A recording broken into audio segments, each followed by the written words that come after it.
Imagine pouring your soul into something day after day, season after season, only to watch it all go up in flames in a single night.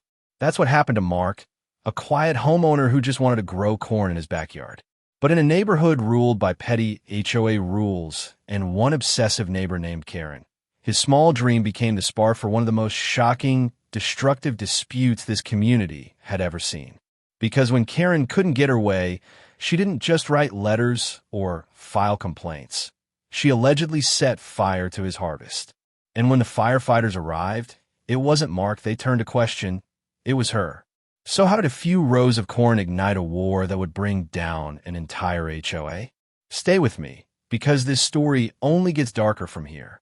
Mark and his wife didn't move to Willow Creek Estates for luxury. They came for peace. After years of saving, they found a modest home on the edge of a neatly trimmed, HOA-controlled neighborhood. The kind of place where fences were measured, lawns were cataloged, and even the shade of your shutters needed approval. But Mark wasn't after perfection. He was after space. Space to breathe, space to build something meaningful. Out behind his home stretched a small plot of land, just enough for Mark to plant what mattered most to him, corn. It wasn't much compared to sprawling fields you'd see out in the country, but it was his. Each stalk carried the weight of hours spent bent under the sun, hands in the dirt, sweat dripping from his brow. For Mark, it wasn't about profit or appearance. It was about roots. Growing up, his father had taught him the value of working the soil, of nurturing something living and watching it flourish. That cornfield was more than crops. It was a tribute, a connection, a piece of his past he could carry into the future. Neighbors would glance at it curiously. Some waved, impressed by the dedication. Others whispered, wondering if it fit the image of their pristine, HOA-governed community. And then there was Karen, the woman who lived 2 doors down, always on her porch, eyes sharp as hawks, clipboard often in hand. Where most saw harmless effort, she saw a violation, a blot on her vision of order, a problem that needed to be corrected. Mark didn't think much of it first. After all, he paid his dues, kept his front yard tidy, and followed the basic rules. The HOA's restrictions had always seemed petty, but manageable. As long as his family had their little slice of freedom in the backyard, he could ignore the murmurs and side glances. But behind those murmurs was a storm quietly brewing. One complaint at a board meeting. One letter slipped into his mailbox. One neighbor convinced she held more power than she did. For now, life carried on. His kids ran through the rows at dusk, their laughter rising above the crickets. His wife set out lemonade on the porch, content in the calm rhythm of suburban life. The corn grew taller with each week, a green wall swaying gently in the evening breeze. Everything seemed steady, almost too steady, because just beyond that calm surface, the first cracks had already begun to show. And it was only a matter of time before the HOA, and Karen herself, decided Mark's backyard dream was an unforgivable offense. The first letter arrived on a humid afternoon, tucked neatly in Mark's mailbox. At first glance, it looked official. The HOA letterhead printed at the top, paragraphs lined with legal-sounding phrases. But beneath the formalities was a simple message. Your backyard garden is in violation of community standards. You are hereby instructed to remove it immediately. Mark frowned as he read it. He had combed through the HOA guidelines when he moved in, and nothing mentioned vegetable gardens, let alone corn. Still, he decided to be cautious. He contacted the board for clarification, expecting a misunderstanding. But the reply was curt, almost smug. The cornfield disrupts the aesthetic harmony of Willow Creek Estates. It wasn't about rules. It was about image. Mark ignored the demand. Weeks passed, and the corn grew taller. That's when the fines began. Envelopes arrived like clockwork, each one increasing in amount, each one dripping with threats of further action. His family felt the weight. Groceries cut short to pay legal fees, nights spent arguing over what to do next. And through all, Karen watched. She wasn't on the HOA board officially, but she didn't need to be. She acted as their enforcer, their eyes and ears. She filed complaint after complaint, documenting every detail of Mark's supposed offense. She showed up at meetings, pointing fingers, raising her voice, demanding the board do its job. Mark tried compromise. He offered to reduce the size of the field, to add fencing, to plant flowers along the border. But every offer was met with more resistance. It became clear this wasn't about corn. It was about control. Then came the night of the inspection. HOA representatives, flanked by Karen, walked into his backyard unannounced, flashlights cutting through the dark. They took photos, measured rows, muttered about property values. Mark confronted them, furious, demanding they leave. Karen smirked, her clipboard snapping shut like a verdict. From that moment, the harassment escalated. Notices pinned to his door. Threats of lawsuits. Neighbors warned to keep their distance or risk fines themselves. What had once been a quiet community now felt like a battlefield. And Mark, a man who had only wanted peace, was caught in the center. But the real breaking point hadn't come yet. The storm was still gathering. And when it finally broke, it wouldn't just scorch Mark's field. It would consume the entire neighborhood. The night of the fire began like any other. The air was thick with the late summer heat, and Mark had gone out back to check on the corn one last time before heading inside. The stalks were heavy, golden tassels swaying in a warm breeze, almost ready for harvest. He smiled to himself, proud that despite months of letters, warnings, and the constant shadow of Karen's disapproving gaze, his crop had flourished. But peace is fragile, and sometimes it ends in a single spark. Mark first smelled it. Smoke, faint but unmistakable. His stomach dropped as his eyes scanned the rows. The dark sky flickered orange. Within seconds, he saw it. Flames licking up the dry husks, crackling as they spread faster than he could have imagined. His heart thundered. Someone had set his field ablaze. He shouted for his wife to call 911, then grabbed a hose, fighting desperately against the blaze. But water against fire that size was like a whisper against a scream. The flames roared, devouring months of labor, memories of his father's teachings, and the joy of his children's laughter in the fields. Neighbors poured out of their homes, their silhouettes outlined by the fiery glow. Some gasped, others filmed, and one, standing with arms folded across her chest, looked almost satisfied. Karen. The fire trucks arrived quickly, red lights slicing through the night, sirens wailing. Firefighters rushed past Mark, barking commands, aiming jets of water into the inferno. He stood there, soaked, breathless, covered in soot, watching everything he'd built vanish into smoke. His corn, his dream, reduced to ash. But then something unexpected happened. Firefighters turned, their faces stern, and marched directly toward Karen's porch. One of the neighbors, breathless, stepped forward. They had seen her. They had seen Karen slipping across the yard earlier that evening, a gas can in hand. Another whispered that they had heard her muttering about getting rid of the eyesore once and for all. The crowd's murmurs grew louder, accusing, damning. And suddenly, Karen's smug expression cracked. Her arms dropped to her sides, her face pale in the red and orange glow. "Ma'am, we're going to need to ask you some questions," one of the firefighters said firmly, his tone leaving no room for denial. Karen stammered, her voice shaking. I was inside. I don't know what they're talking about. This is ridiculous." But it was too late. Evidence was mounting in real time. Neighbors who had once stayed silent, too afraid of her constant complaints and influence with the HOA board, now spoke freely. They described her obsession, her tirades at meetings, her endless letters demanding Mark's cornfield be removed. One even admitted that Karen had bragged about handling it herself if the HOA wouldn't step in.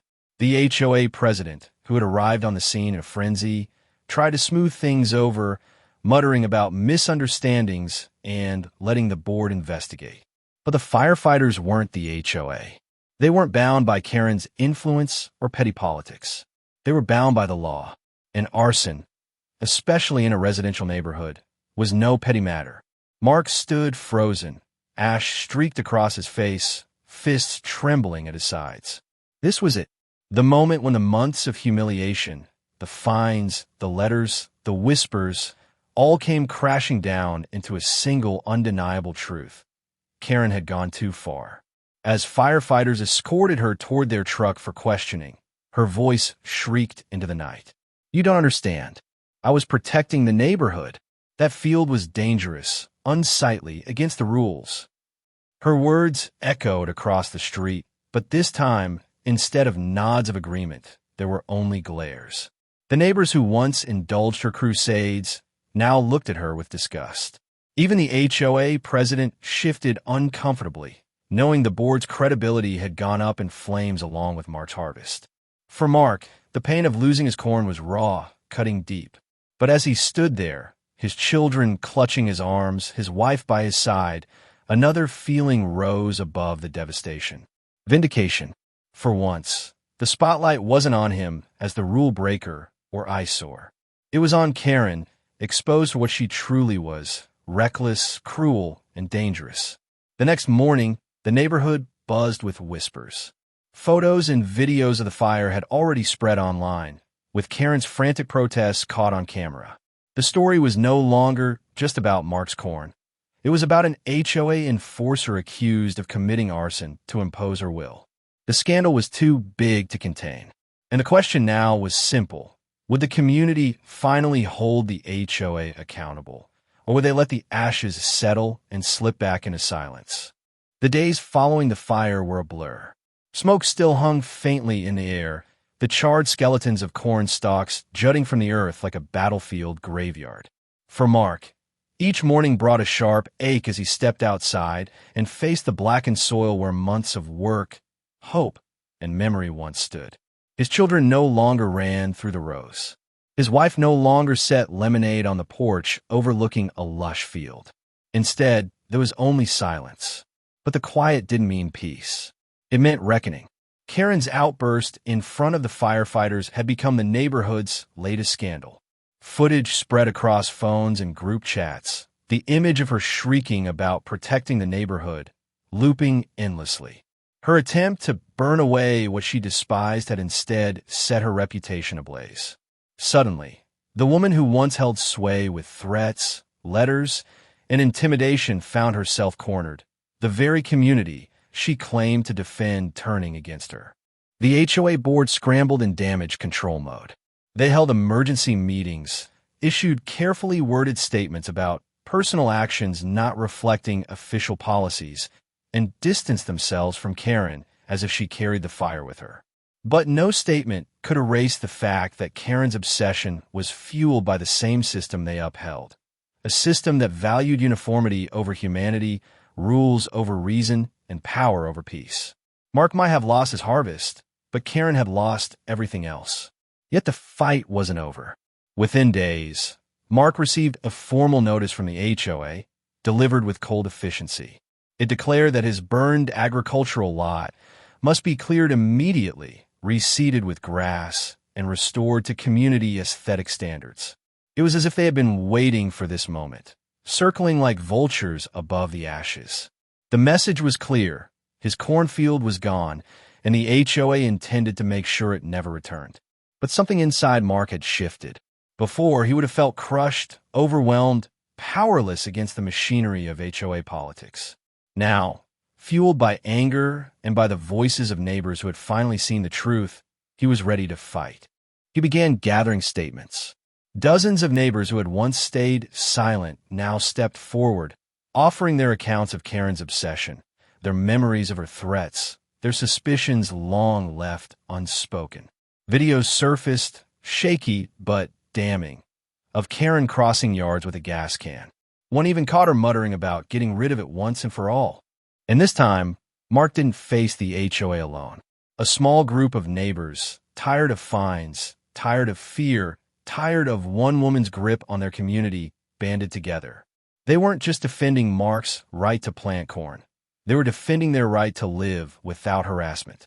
Together, they demanded an independent investigation. They pushed for Karen to be held accountable, not just by the law, but by the very board she had used as her weapon. The legal wheels turned slowly, but they turned. Fire officials confirmed that the blaze was deliberately set. Insurance investigators circled, the HOA statements scrutinized, and suddenly the tidy suburban facade of Willow Creek Estates cracked wide open for all to see. For Karen, the fallout was swift. Once the queen of complaints, she became the pariah of the neighborhood. Families who had once avoided her gaze now whispered openly about her downfall. The HOA suspended her privileges. Police reports followed. Her house, once the centerpiece of her self-proclaimed authority, grew dark, her blinds drawn tight as if to shut out the judgment she could no longer escape. But the story didn't end with Karen. Mark's case against the HOA gained traction. Local news outlets picked up the story. Suburban Cornfield torched an alleged HOA dispute. Reporters framed it as a battle of values. Individuality versus conformity, community versus control.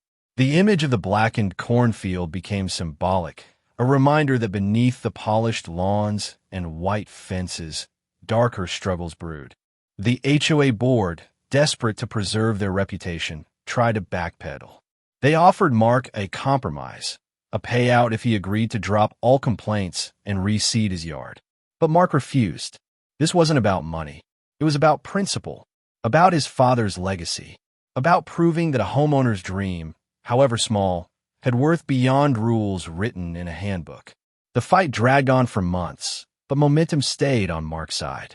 With each passing week, more neighbors voiced frustrations about the petty fines, the overreach, the fear of retaliation. What began as one man's cornfield grew into a movement, a quiet but powerful rebellion against the suffocating grip of the HOA. In the end, the resolution came not with a bang, but with a vote. After endless meetings, testimonies, and pressure from residents and outside scrutiny, the HOA board was forced to hold a special election. Members were voted out, replaced with new faces determined to rebuild trust. Policies were rewritten, enforcement softened, and for the first time in years, Willow Creek Estates felt less like a prison and more like a community. As for Mark, he never replanted his cornfield exactly as before. The fire had taken too much, and the soil bore the scars. But he built something else. A garden, sprawling and colorful, filled with vegetables and flowers his children helped tend. Where once stood rigid rows of corn, now stretched a living testament to resilience.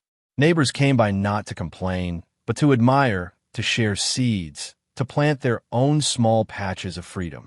Karen eventually moved away, her name forever tied to the scandal that had unraveled her power. Some said she couldn't stand the stairs anymore. Others whispered that the lawsuits had drained her. Whatever the reason, she disappeared from Willow Creek Estates, leaving behind only the memory of a woman who tried to control everything and lost everything instead. For Mark, the impact was lasting. He had lost crops, yes. He had lost peace for a time, but he had gained something larger: the respect of his community, the strength of his family, and the satisfaction of knowing he hadn't bowed to intimidation. And for those who watch from the outside, the story carried a message impossible to ignore: that sometimes the greatest victories come not from what you save, but from what you refuse to surrender. That standing your ground, even when the fire rises, can ignite change far beyond your own backyard. As Mark stood one evening on his porch, his children chasing each other through the new garden, he felt a quiet calm return. The sky blazed with the orange hues of sunset, but this time it wasn't fire, it was renewal. The HOA had tried to erase him. Karen had tried to break him. But in the end, both had only made him stronger. And the lesson lingered in every corner of Willow Creek Estates. Rules can shape a neighborhood, but courage can change it forever.